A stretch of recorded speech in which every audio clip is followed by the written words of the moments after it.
목소리 잘 들리시나요? 이 예배가 그 유명한 본문도 기억이 안 나고 말씀 전한 강사도 기억이 나지 않는다는 해외 예배라고 제가 알고 있습니다. 아마 이 중에 몇 명은 오늘도 여전히 똑같이 김창진 목사님이 폐예배 설교를 했다라고 기억하는 친구들도 있지 않을까라고 생각이 되는데, 오늘 폐예배 말씀 짧게 또 굵게 함께 나누는 시간을 갖도록 하겠습니다. 이번 수련회 기간 동안에 들었던 말씀 가운데 강사 목사님이 강조한 4가지가 있었습니다. 이미 여러 차례 강조하시기 때문에 잘 아시겠죠? 기억하시죠? 4가지가 뭐였습니까? 은혜의 습관이. 첫째, 말씀. 둘째, 기도. 셋째, 모이기. 그리고 4번째 뭐였습니까? 감사였습니다. 이 가운데 3번째 모이기는 사실 모이기라고 표현할 수도 있지만 이 모이기에는 2가지의 모임이 포함된다라고 말씀을 하셨죠. 하나는 뭐였습니까? 예배였고 하나는 교제. 그러니까 이거를 다른 말로 하자면 교회적 삶입니다. 말씀과 기도, 교회적 삶을 통한 말씀과 기도에 집중하는 삶.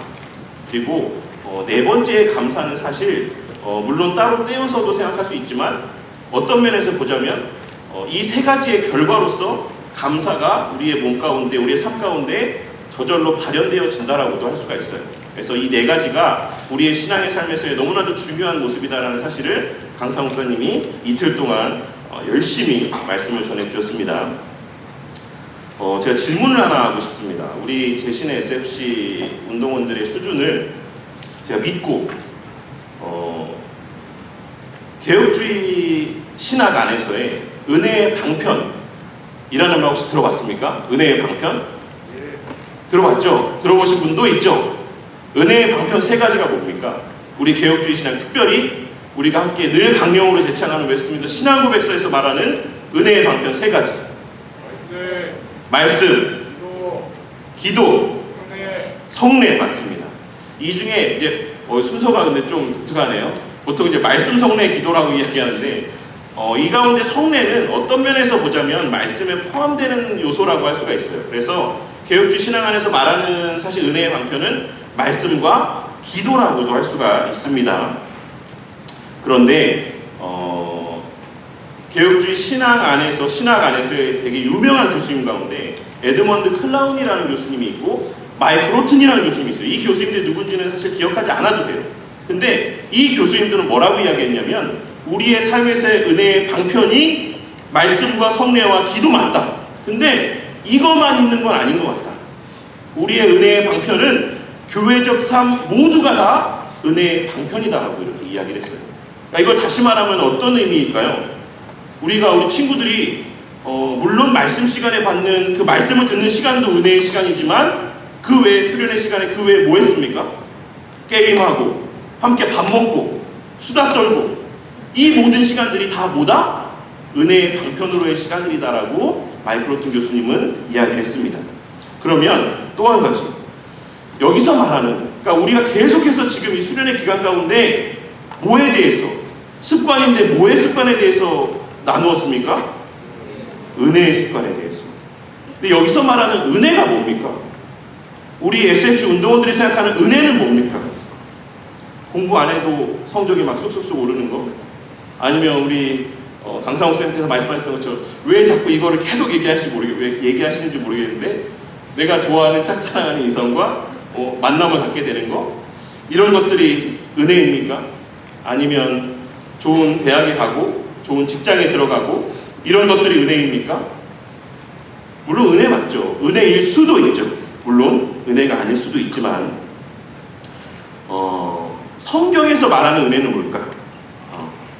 첫째 날 강사 목사님이 설교하는 중에 했던 말이 있습니다. 정보가 왜곡되지 않게 전달되게 하기 위해서 인간이 사용하는 게 무엇인가? 뭐라고 이야기했죠? 혹시 기억나는 친구도 있습니까? 기록입니다. 기록. 그 가운데 대표적인 기록이 뭡니까? 성경이죠. 성경. 우리는 정보의 왜곡을 피하기 위해서 성경을 기록했고 하나님께서 성경을 기록해 하셨고 우리는 성경 말씀을 통해 하나님의 그 말씀과 뜻들을 이해를 합니다. 무엇이 되지 않게 하기 위해서 기록됐다? 정보가 뭐 되지 않기 위해서? 왜곡되지 않기 위해서. 그런데 아이러니하게도 뭐 뒤에도 언급하겠지만 성경 말씀만큼, 이 기록된 성경 말씀만큼 자의적으로 많이 왜곡되는 정보가 없어요. 너무나도 많은 사람들이 똑같은 성경을 읽는데 서로 저마다의 다른 이야기를 해요. 내가 믿는 하나님은 이래, 내가 경험한 하나님은 이래, 내가 본 성경 말씀에서는 이래. 이런 이야기들을 너무나도 많은 사람들이 다양하게 이야기를 합니다. 그래서 우리는 성경을 해석할 때 자의적으로 해석하지 않기 위해서 무엇을 사용합니까? 무엇을 사용하죠? 교리를 사용합니다. 교리. 사도신경이나 우리 친구들이 매 예배 때마다 제창했던 강령에서 언급되어지는 전통적 웨스트민스터 신앙고백서 및 대소요리 문답의 내용들을 근거로 해서 성경의 말씀들을 해석을 하는 것입니다. 이 교리를 통한 성경 해석을 통해서 우리가 무엇을 경험할 수 있냐면 2000년 전에 예수님을 믿고 하나님을 믿고 교회적 삶을 살았던 그 사람들과 지금 우리 친구들도 동일한 하나님을 믿고 동일한 교회적 삶을 살아가는 은혜들을 누리고 만끽할 수가 있는 것입니다. 시간과 공간을 초월한 하나의 보편교회에 속한 신앙의 삶을 무엇을 통해 경험할 수 있다? 동일한 교리를 통해 동일하게 성경을 해석하고 동일한 하나님을 믿고 그 하나님에 대한 신앙을 고백하는 삶을 통해서 우리가 비록 예수님 당시에 살지 않았지만, 구약시대에 살지 않았지만, 우리가 지금 이 시대에 지금 이 자리에 앉아있지만 우리는 이 예배 가운데 고백하는 이 신앙의 고백을 통해서 이 들려지는 선포되는 말씀을 통해서 무엇을 경험한다? 하나의 보편 교회를 경험하고 있는 것입니다. 시대를 초월한, 공간을 초월한. 그렇기에 교리를 배우는 것은 우리 삶에서의 선택이 아닌 필수입니다. 그리고 엄밀히 말하자면 우리 친구들 나는 한 번도 교리를 배워본 적이 없습니다라는 친구 혹시 있으면 손 한번 들어볼까요? 아유, 죄송합니다. 제 아들이 손을 들어요. 네, 매주일 가르치고 있는 걸로 알고 있었는데, 네, 죄송합니다. 예, 제 아들이 어려서 그렇습니다. 교리를 가르치지 않는 게 아니에요. 네. 엄밀히 말하자면 우리 친구들이 물론 웨스트민스터 신앙고백서를 배웠을 수도 있죠. 대소요리 문답을 배웠을 수도 있죠. 그런데 이런 것들을 배우지 않은 사람들도 그러면 그 사람들은 교리가 없는가? 그렇지 않아요. 다른 교회 다니는 사람들은 그러면 교리를 배워본 적이 없어서 그 사람들에게는 교리가 없는가? 그렇지 않습니다. 예를 들어서 교회 다니는 친구들 누구에게도 붙잡고 야, 교회가 뭐야? 라고 물어보면 그 친구가 대답을 할까요? 안 할까요? 교회는 뭐야? 라고 저마다 생각하는 걸 이야기하겠죠. 성경이 뭐야? 라고 물어보면 우리 친구들이 저마다 성경은 뭐 이러이러한 거야 라고 대답을 하겠죠. 하나님은 어떤 분이야? 예수님은 어떤 분이야? 라고 우리 친구들한테 누군가가 물어보면 교회 안 다니는 친구들이 물어볼 수 있잖아요. 야, 너 교회 다니지? 야, 하나님 어떤 분이야? 예수님은 누구야? 라고 물어볼 때 우리 친구들이 뭐라도 말할 거 아닙니까? 근데 그것이 다 뭐다? 그것이 다 교리입니다. 사람들은 엄밀히 말하면 누구나가 다 교리를 갖고 있어요. 차이는 뭡니까? 내가 생각한 대로의 자의적인 교리를 갖고 있든지 아니면 기독교 역사 가운데 전통적으로 계승되어 온 전통적인 교리, 건전한 교리를 갖고 있든지 둘 중에 하나를 갖고 있는 것입니다. 하지만 우리는 무엇을 믿는다고 고백하고 있습니까? 사도신경을 믿는다라고 고백하고 있고 특별히 우리 친구들은 무엇을 믿는다라고 고백하고 있는 거죠? 전통적 웨스트민스터 신앙고백서 및 대소요리 문답의 교리를 신뢰한다라고 고백을 하는 것입니다. 그래서 우리의 성경 해석은 다 뭐에 근거한 성경 해석이다? 이 사도신경과 웨스트민스터 신앙고백서의 내용에 근거한 성경 해석을 하고 있는 거예요. 그리고 이 웨스트민스터 신앙고백서의 내용은 어떤 별개의 신앙고백이 아니라 역사 가운데 있었던 모든 신앙고백의 가장 완성된 버전이다라고 보시면 됩니다. 목사님이 지금 공부를 하고 있는데 여러 신앙고백들에 대해서 공부를 했지만 웨스트민스터 신앙고백서가 가장 완성되고 온전한 의미에서의 신앙고백이라는 사실에 대하여서는 모든 교수님들이 다 동의하는 바예요. 그리고 이러한 동일한 교리의 고백들과 동일한 성경 해석을 통해서 우리가 무엇을 경험한다? 매 예배 때마다 우리가 사도신경에서 고백하는 것처럼 하나의 보편교회에 속해 있습니다라고 하는 것을 경험하게 되는 것입니다. 지금 목사님을 통해서 듣는 이 설교가 100년 전, 500년 전, 1000년 전, 2000년 전에 말씀을 들었던 성도들과도 동일한 말씀의 내용들을 우리 친구들은 지금 이 자리에서 듣고 있는 것이다라고 할 수가 있는 것입니다. 그러면 다시 제가 처음 했던 질문으로 돌아와서 우리 친구들이 생각하는 은혜 말고, 우리 친구들이 생각하고 있는 은혜에 대한 개념 말고 성경이 말하고 웨스트민스터 신앙고백서에서 말하고 있는 은혜는 뭘까? 웨스트민스터 대요리문답 32문답에서는 이 은혜를 하나님의 언약과 연결지어서 설명을 하고 있습니다. 제가 읽어볼게요. 하나님의 은혜가 둘째 언약, 은혜 언약에 어떻게 나타났습니까? 하나님의 은혜는 죄인들에게 중보자와 그에 의한 생명과 구원을 값없이 제공하시고 내어주신 둘째 언약에 명백히 나타났습니다. 이 은혜는 그들을 중보자에게로 가입시킬 조건으로 믿음을 요구하면서 동시에 그의 모든 택자들에게 성령을 약속하시고 성령을 주시어 그들 가운데에서 이 믿음이 발휘될 수 있도록 하시며 아울러 다른 모든 구원의 은혜도 베푸십니다. 또한 성령께서는 그들이 모든 거룩한 순종에 이를 수 있도록 해주시는데 이 거룩한 순종은 그들의 믿음의 진실성과 하나님에 대한 감사의 진실성의 증거가 되며 하나님께서 그들을 구원에 이르도록 지정하신 길이기도 합니다. 혹시 우리 친구들 가운데 대요리문답 배운 친구들 있어요? 없습니까? 한 명도 없습니까? 대요리문답 배운 사람 한 명도 없어요? 다행입니다. 예, 제가 이렇게 뭐라고 이야기해도 이해를 하고, 제가 뭐 잘못된 걸 모르실 테니까 네, 농담입니다. 뭐라고 이야기합니까? 은혜가 뭐다? 쉽게 말해서 예수님을 통해서 우리를 구원하시는 것, 이게 은혜다라고 이야기를 하고 있어요. 근데 이 은혜는 뭘 조건으로 한다? 혹시 지금 들은 친구들 가운데 뭘 조건으로 한다? 뭘 조건으로 요구한다? 믿음을 조건으로 요구한다. 근데 이 은혜는 또 동시에 뭐를 우리에게 약속했다? 성령 하나님을 약속했어요. 믿음을 조건으로 우리에게 요구하시는 동시에 뭘 또 약속하셨다? 성령 하나님을 약속하셨다. 그래서 이 성령 하나님을 통해서 이 믿음의 요건을 충족하게 하실 뿐만 아니라 그 구원의 은혜로 말미암는 모든 은혜를 다 주시고, 그리고 뭐에 이를 수 있도록? 거룩한 순종에 이를 수 있도록 하신다라고 이야기하고 있어요.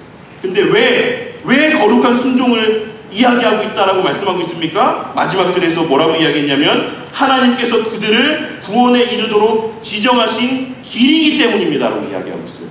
이 말이 무슨 말입니까? 뭐를 통해서만 이 구원에 이를 수 있다? 거룩한 순종을 통해서만.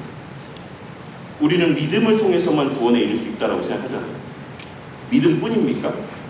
이 믿음은 똑같은 대요리문답에서 웨스트민스터 신앙고백서 14장에서 2항에서 참된 믿음에 대해서 말할 때 무엇이라고 말하고 있냐면, 이 참된 믿음은 하나님의 명령의 말씀에는 순종하고 하나님의 경고의 말씀에는 두려워 떠는 것, 그리고 받은 구원의 모든 은혜의 공로를 예수 그리스도에게만 돌리는 것, 이것이 참된 믿음이다라고 말씀하고 있습니다.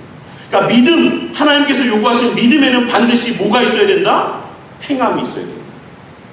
이것이 야고보 선생님이 말씀하셨던 것이고, 어제 몇 시간 안 됐습니다. 아주 오래된 것처럼 느낄 수 있지만 어제 강사 목사님이 너희의 구원을 어떻게 해라? 이루라 라고 하신 모든 말씀과 맥을 같이 하는 내용이라고 할 수가 있습니다. 은혜는 예수님을 통해 구원의 은혜를 값없이 주신다는 것인데, 그 구원의 은혜를 주시기 위해 요구되어지는 모든 조건도 하나님께서 성령 하나님 통해서 우리 가운데 다 행하게 하신다는 것, 이것이 하나님의 은혜다라고 말씀하고 있습니다. 근데 이 은혜가 무엇을 통해 주어진다? 무엇을 통해 누려진다? 지금 우리가 뭘 나눴습니까? 네 가지. 이 수련회 기간에 뭘 나눴습니까? 말씀과 기도와 교회적인 삶, 모이기와 감사의 삶을 통해서 이 모든 은혜들이 우리 가운데 실제로 누려지고 만끽되어진다라는 사실을 말씀하고 있는 겁니다. 목사님이 우리 교회에서 이제 새하늘과 새 땅으로서의 하나님의 나라에 대해서 이야기할 때 설명하는 내용이 있어요. 친구들 중에 가장 여행 가보고 싶은 나라가 어디입니까? 나는 진짜 죽기 전에 여기 한번 가보고 싶다. 스위스. 네, 저희 교회 성도님 한 분이 스위스를 다녀오셨는데 정말 비추하신다라고 하더라고요. 너무 비싼데 맨날 주는 거는 고구마랑 감자랑 뭐 빵, 치즈 막 이런 것만 준다고. 네, 전자레인지도 있고 이렇게 얘기를 하셨었는데, 근데 이제 경치는 너무 아름답다라고 합니다. 근데 이러한 여행지를 다닐 때에 그냥 혼자 가는 것이 즐겁습니까? 아니면 사랑하는 사람들과 같이 가면 더 즐겁겠습니까? 사랑하는 가족들, 사랑하는 연인, 혹은 사랑하는 가까운 친구들과 함께 가면 더 즐겁겠죠. 제가 우리 성도님들한테 이야기하는 이야기들이 늘 이런 이야기예요. 우리 성도님들이 생각하는 새하늘과 새 땅, 우리 친구들이 알고 있는 천국은 어떤 곳입니까? 우리 친구들이 생각하는 천국은 어떤 곳입니까? 황금길이 있고 막 어떤 몽환적인 막 분위기에 여기저기서 막 찬양 소리가 흘러나오고 이런 것이 우리 친구들의 머리 가운데 그려지는 새하늘과 새 땅입니까?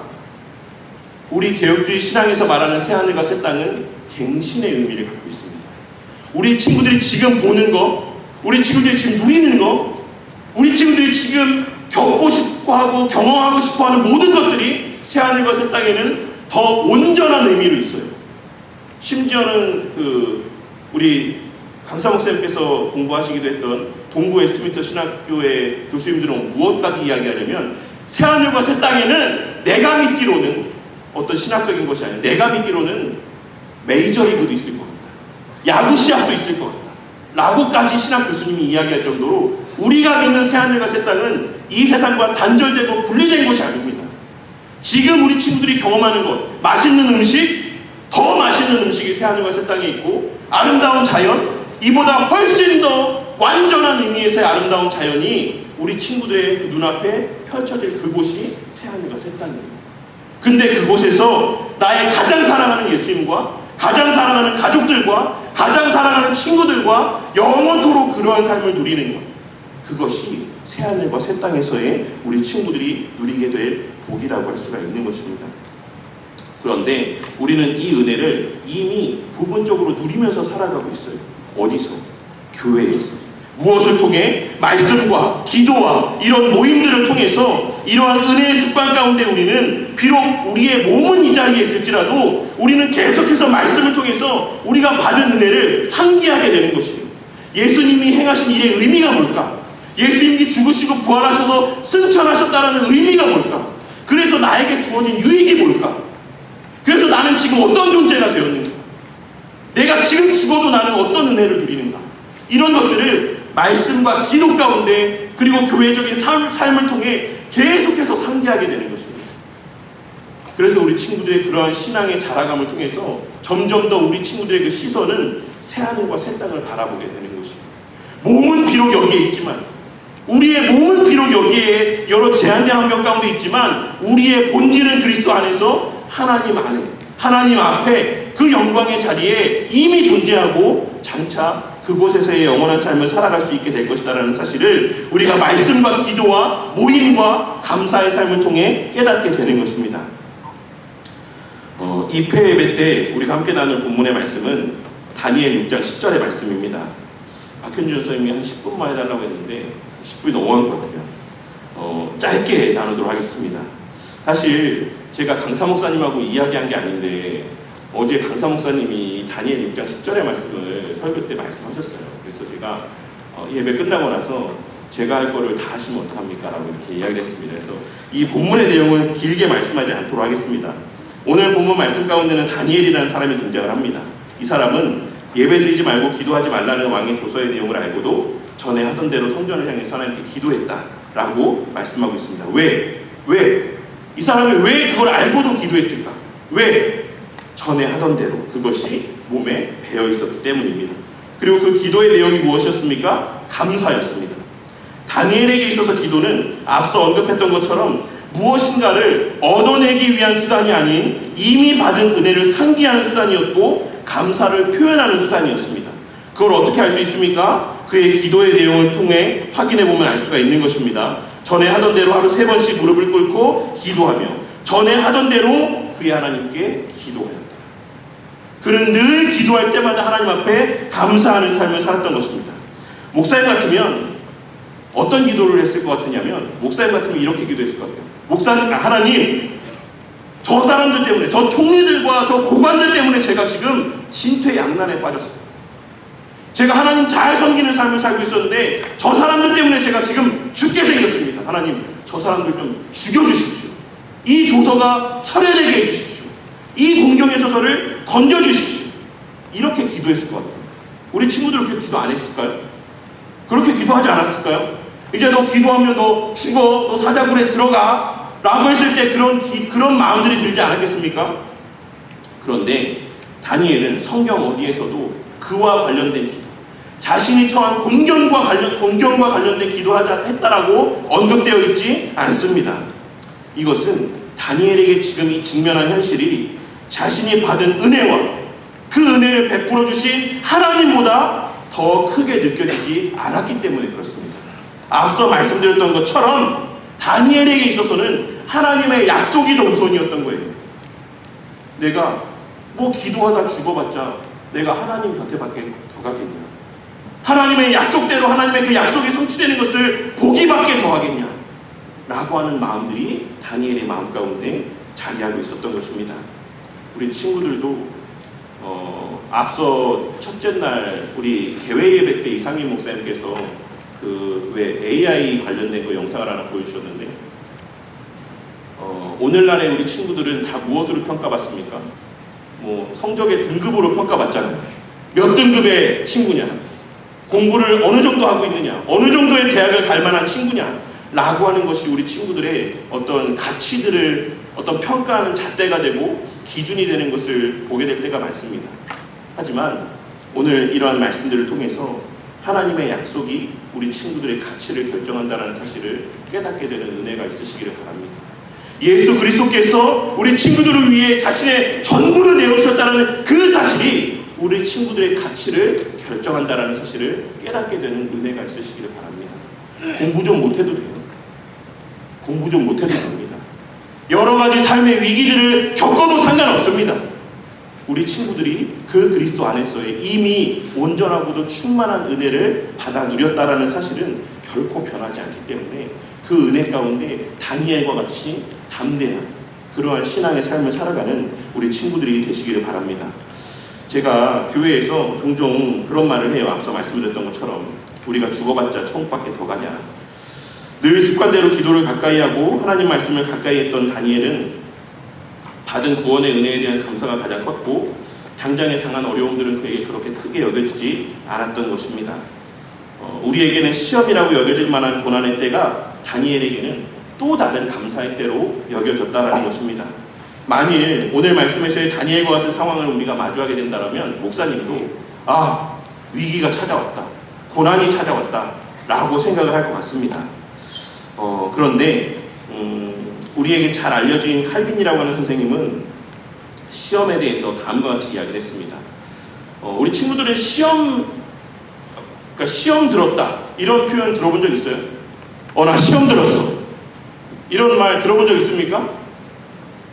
성경에서 말하는 시험은 두 가지가 있어요. 하나는 뭐다? 하나님께서 우리의 믿음을 드러내 보이게 하시기 위한 하나님의 주시는 테스트가 있고, 사단이 우리를 넘어지게 만들게 하기 위해서 주는 유혹이라는 시험이 있어요. 템테이션이라고도 이야기를 하죠. 이 테스트와 템테이션이라는 두 가지 시험이 있는데 이 두 가지의 시험은 종류가 다른 걸까요? 어떤 시험은 테스트고 어떤 시험은 템테이션이고 종류가 나누어져 있는 걸까요? 이 시험에 대해서 칼빈 선생님은 이렇게 이야기했습니다. 이 테스트로서의 시험이 따로 있고 템테이션으로서의 시험이 따로 있는 게 아니다. 언제나 하나님께서는 우리에게 선한 것을 주시지만 거기에 우리의 욕망이 더해지고 우리의 욕망이 결부될 때 그 하나님의 선한 시험은 우리에게 유혹으로 변질이 된다라고 이야기를 합니다. 그러니까 하나님께서는 늘 선한 걸 주시지만 우리 자신의 욕망으로 인하여서 우리는 그 시험을, 하나님의 선한 시험을 유혹으로 오용케 되고 악용케 되는 것입니다.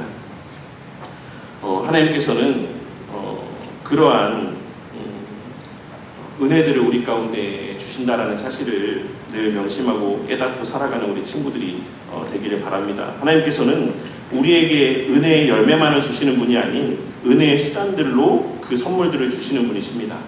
그렇게 하나님께서 우리에게 열매로서의 구원의 은혜뿐만 아니라 그에 수반되어지는 모든 은혜를 주시되 그 은혜를 은혜의 방편을 통해 주시는 거예요. 무엇을 통해? 교회를 통해, 교회적인 삶을 통해, 교회를 통해 선포되어지는 말씀을 통해. 물론 우리 강사 목사님께서 그냥 말씀 읽어라 라고 말씀했습니다. 근데 그 말 이전에 강사 목사님이 뭐라고 얘기했죠? 그 말씀이 어떤 의미인지 바른 진리에 대한 내용들은 누가 고민하겠다? 목사님이 고민하겠다. 이 말이 무슨 말입니까? 목사님이 교리적인 내용들은 성경을 어떻게 봐야 되는지는 목사님이 공부해서 가르칠 테니까 너희들은 그 가르침의 원리 안에서 그냥 봐라라고 말씀하고 있는 거예요. 그냥 내 생각대로 내 자의대로 성경 해석해서 보라고 말씀하신 것이 아닙니다. 교회적인 삶의 그 안에 테두리 안에서 말씀을 보고 기도하는 삶을 말했던 것입니다. 오늘 말씀에서 다니엘과 같은 신앙을 소유하는 데 있어서 다른 왕도가 없습니다. 우리 친구들이 이제 무협 영화를 보진 않았겠지만 옛날 세대가 아니라서 옛날에 무협 영화 같은 걸 보면 절대 고수를 막 찾아가요. 찾아가서 제가 제자가 되고 싶습니다. 그러니까 무공을 배우고 싶습니다라고 하면 그 스승이 막 되게 사소한 일들을 막 시킵니다. 뭐 물을 길어오라고 한다든지 뭐 되게 별것 아닌 것 같은 일들을 계속 반복시켜요. 그러면서 나중에 이 사람이 제자가 도대체 저는 그 비법을 언제 가르쳐 주는 겁니까? 라고 이렇게 물으면 그 스승이 이렇게 대답을 합니다. 거의 공식인 것 같아요. 너에게 이미 모든 비법이 다 전수되었다. 이렇게 이야기를 하면서 그 사람의 몸에 이미 그 무공들이 습득되어 있는 것을 보게 될 때가 있습니다. 그런 기본기를 통해서 어떤 그런 무공들이 이제 습득이 되었다라고 말하고 있는 거죠.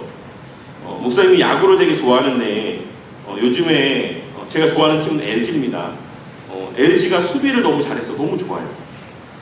프로 선수들의 경기를 보면 승패를 결정지을 되게 디테일한 어떤 찰나의 순간들이 있는데 그 작은 디테일의 순간을 위해서 그런 결정적인 순간에서의 어떤 결정적인 모습들을 나타내 보이기 위해서 운동선수들은 정말 아무것도 아닌 것처럼 보여지는 기본기들을 계속해서 끊임없이 훈련합니다. 뭐 소위 말해서 펑고라고 하는 공을 쳐서 그 공을 받는 연습들, 이런 것들을 계속합니다. 우리 친구들이 제일 잘하는 운동선수는, 야구선수는 누가 있습니까? 누가 있죠? 예? 최정이요. 예, 우리 교회가 인천에 있거든요. 그래서 제가 LG를 좋아한다라고 하면 우리 교회 친구들이 항상 얘기를 해요. 목사님은 왜 LG를 좋아합니까? 우리는 인천에 살고 있는데. 그래서 SSG를 되게 좋아하거든요. 근데 오타니라고 하는 운동선수 압니까? 오타니 쇼헤이라는 운동선수가 현존하는 가장 뛰어난 운동선수 가운데, 야구선수 가운데 하나라고 알려져 있는데, 이 오타니라는 사람이 지금도 매일같이 티볼을 몇백 개씩 친다고 합니다. 제가 그걸 어떻게 알았냐면 그 이대호라는 야구선수가 운영하는 유튜브 채널이 있는데 거기서 고등학생들 찾아가서 고등학교 야구선수들 찾아가서 막 이대호 선수가 나무라는 말을 들었어요. 오타니도 지금도 몇백 개씩 티볼을 치는데 니들이 뭐라고 몇백 개씩 티볼도 안 치고 게으르게 이렇게 훈련도 안 하고 있냐, 이렇게 나무라는 장면을 보면서 알았습니다. 왜 오타니가 지금도 몇백 개씩 티볼을 치고 이런 기본적인 훈련들을 할까요? 오타니가 수비를 할 줄 몰라서? 타격을 잘 못해서? 그렇지 않죠. 어떤 결정적인 순간에 그의 몸에 배인 그 습관들이 그 결정적인 순간 가운데 발휘될 수 있도록, 습관처럼 발휘될 수 있도록 그는 그것이 몸에 배이도록 계속해서 똑같은 것을 훈련하고 또 반복하는 삶을 살아가는 것입니다. 우리의 신앙도 마찬가지입니다. 우리에게 어떤 습관이 자리하고 있느냐가 우리 삶에서의, 우리 친구들의 삶에서의 결정적인 순간에 우리 친구들이 어떤 선택을 내리느냐를 결정합니다. 오늘 말씀에서 다니엘이 위기 속에서도 감사하며 기도할 수 있었던 것은 이미 하나님 안에 그 구원받은 은혜가 확실했기 때문입니다. 그리고 늘 습관처럼 하나님 앞에 감사하며 말씀 가운데, 기도 가운데 거하는 삶을 살고 있었기 때문입니다. 그렇게 그는 위기의 순간 속에서도 다른 곳에 가지 아니하고 불안하거나 염려하거나 낙심하지 않고 늘 하던 것처럼 하나님 앞에 나아가서 평안함 가운데 감사하며 기도할 수 있었던 것입니다. 이 사실을 이번 수련의 기간 가운데 반드시 깨닫고 명심한 가운데 각자 삶의 현장, 교회의 자리로 돌아가는 우리 운동원들이 다 되시길 바랍니다. 오늘날에도 여전히 많은 사람들이 예전에 영지주의자들이라는 사람들이 했던 말처럼 특별한 성령의 체험이 있어야 된다, 어떤 특별한 영적인 계시가 있어야 된다라고 이야기하는 사람들이 있어요. 그래서 모든 수련회를 할 때마다 그런 성령 하나님의 임재와 체험을 경험하기를 갈구하고 그런 것들을 받아야지만 된다라고 이야기하는 사람들이 오늘날에도 여전히 너무나도 많이 있습니다. 우리 친구들은 뭐 그런 특별한 성령 체험을 했습니까? 이번 수련회 기간에 우리의 신앙에서의 특별한 체험과 지식이 엄청난 신앙을 소유하게 해주는 것이 아니다라는 사실을 깨닫게 되는 은혜가 있으시기를 바랍니다. 실제로 우리에게 참된 은혜를 체험케 하는 것, 우리의 신앙을 자라게 하는 것은 그런 한 번에 몇 번의 어떤 특별한 체험들, 무엇인가를 보고 무엇인가를 듣고 무엇인가를 경험하는 이러한 소위 말하는 성령 체험과 같은 특별한 이적들을 통해서 우리 친구들의 믿음이 자라는 것이 아닙니다. 그런 특별한 체험들이 위기의 순간 가운데 우리 친구들의 신앙을 붙잡아주는 것이 아닙니다. 진짜 우리 친구들의 신앙을 붙잡아주고 진짜 우리 친구들의 신앙을 자라게 하는 것은 우리 친구들이 별것 아닌 것처럼 생각합니다. 매일같이 말씀 보는 시간들, 매일같이 기도하는 시간들, 그리고 교회 안에서의 말씀을 듣고 예배드리며 성도들과의 교제하는 시간들, 그리고 그 안에서의 발현되어지는 여러 감사들이 우리 친구들의 신앙의 삶에서의 우리 친구들의 신앙을 지켜주는 하나의 든든한 방패가 될 것이며 그것이 우리 친구들의 신앙을 자라게 하는 원동력이 된다라는 사실을 오늘 말씀에서의 다니엘을 통해서도 다시 한번 깨닫게 되는 은혜가 있으시기를 바라는 것입니다. 진짜 은혜의 체험은 앞서 목사님께서 이제 그런 체험이 있었냐라고 물었는데 진짜 은혜의 체험은 이제부터 시작되는 것입니다. 이 수련의 기간 동안에 들었던 이 네 가지의 은혜의 습관에 대한 말씀들을 마음 가운데 새기고 우리 목사님께서 그토록 정말 이런 표현이 좀 그렇지만 막 목이 타게 울부짖었던 말씀을 보라는 말씀, 기도하라는 말씀, 그리고 모이기에 힘쓰라는 말씀, 감사하라는 말씀, 이 말씀들을 정말로 이후에 수련의 기간 이후에 그 삶에서 행하는 우리 친구들이 되시기를 바랍니다. 그리하여서 별것 아닌 것처럼 여겨지는 그 사소한 신앙의 은혜의 습관들이 하나씩 쌓여서 정말 우리 친구들이 삶에서의 여러 위기들을 마주하게 되었을 때 그 시간들 가운데 차곡차곡 쌓인 그 견고한 신앙이 우리 친구들을 그 위기의 순간 속에서도 하나님 앞으로 인도하고 그 입술 가운데 감사를 하나님 앞에 고백하게 되는 복된 신앙의 열매가 우리 친구들의 삶 가운데 풍성히 맺혀지기를 주님의 이름으로 간절히 축원합니다.